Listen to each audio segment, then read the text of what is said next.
নমস্কার, এম টেলের চ্যানেলে সকল বন্ধুদের স্বাগত।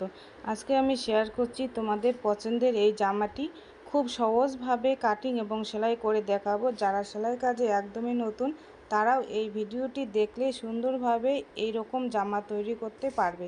তো প্রথমে আমি নিয়ে নেব এখানে 2 মিটার কাপড়টি খুলে লম্বালম্বি করে 4 ভাঁজে ভাঁজ করে নিতে হবে। যেহেতু আমি এখানে ছোট বাচ্চার জামাটি তৈরি করব, তো আমার লম্বালম্বি চলে আসবে বডির মাপ। তার জন্য এখানে লম্বালম্বি করে আমি 4 ভাঁজে ভাঁজ করে নিয়েছি। তো বন্ধ সাইডের দিকটি আমার দিকে আছে, কার খোলা সাইডটি অপর দিকে।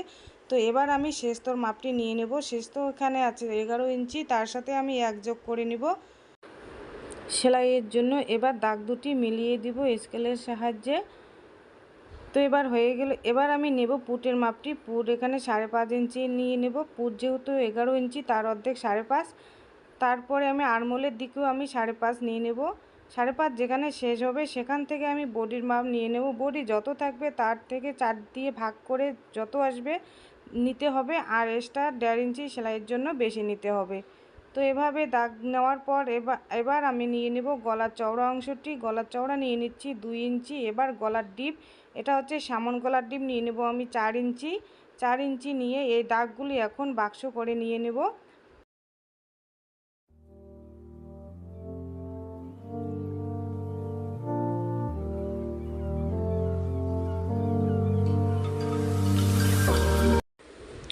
এবার দাগগুলি মিলিয়ে দেওয়ার পর কোমরের দিকে 1/2 ইঞ্চি উপরে আমি একটি দাগ দিয়ে দেব, আর পুটের দিকে 1/2 ইঞ্চি নিচে দাগ দিয়ে দেব।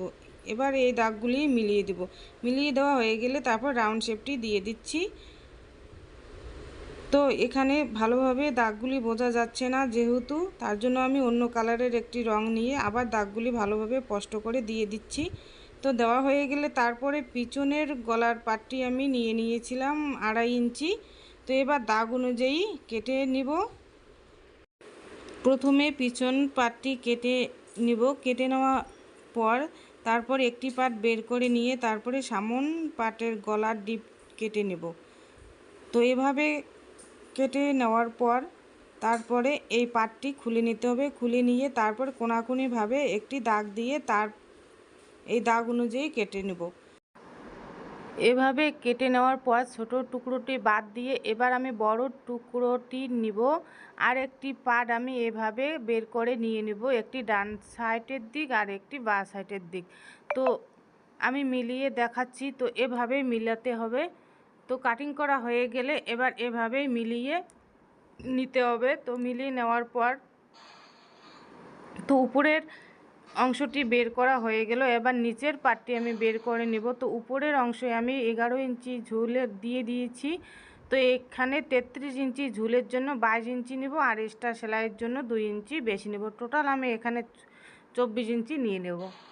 এবার উপরের পাটটি আমি সেলাই করে দেখাবো। তো এভাবে সোজা সোজা পাশে রেখে তারপরে দুটি ঘাড়ের দিকে আমি সেলাই করে নিয়ে নেব।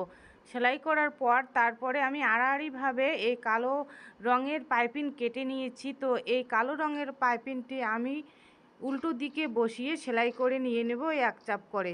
সেলাই করার পর এবার সোজা দিকে আমি এই পট্টির কাপড়টি এক ভাঁজ করে নিয়ে তারপরে ওই পট্টির উপরে একটি লব সেলাই দিয়ে সেলাই করে নিয়ে নিব। তার আগে এই রাউন্ড চিহ্নগুলিতে আমার কুটকা কেটে নিতে হবে। তো কুটকা কেটে নিলে রাউন্ড শেপটি ভালো হবে, তার জন্য এখানে কুটকা কেটে নিয়ে নিতে হবে সেলাইয়ের আগে। তো কুটকা কেটে নেওয়ার পর তারপরে এই কাপড়টি সোজা দিকে নিয়ে তারপরে এক ভাঁজ করে সম্পূর্ণ সেলাইটি দিয়ে দিতে হবে। এবার একইভাবে কোমরের দিকেও আরেকটি পট্টি লাগিয়ে নেব।